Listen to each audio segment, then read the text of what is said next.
जय मल्हार.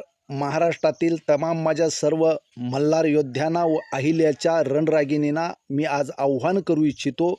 धनगर समाजाला एस टीच्या आरक्षणाची अंमलबजावणी करण्याकरिता आणि ज्या देवेंद्र फडणवीसनी 10-12 वर्षापासून या धनगर समाजाची फसवणूक करण्याचं काम केलं आहे, दिलेल्या आश्वासनाची पूर्तता केलेली नाही आणि त्याची आठवण करून देण्याकरता, दिलेल्या आश्वासनाची पूर्तता करण्याकरता धनगर समाज योद्धे, मल्हार योद्धे दीपक भाऊ बोराडे हे 16 मार्चपासून आझाद मैदानावरती आमरण उपोषण करत आहेत. आज त्यांच्या आमरण उपोषणाचा 6वा दिवस आहे. दीपक भाऊ बोराडे यांच्या पोटामध्ये अन्नाचा एक कणसुद्धा नाही. आज त्यांची तब्येत खालावलेली आहे. इतका प्रकार होऊन देखील ह्या जातीवादी सरकारला मात्र जाग आलेली नाही आणि हे जाणून बुजून हे सरकार हे आमरण उपोषण चिरडण्याचं काम करत आहे. म्हणून दीपक भाऊ बोराडे यांनी महाराष्ट्रातील धनगर समाजाला आव्हान केलेलं आहे.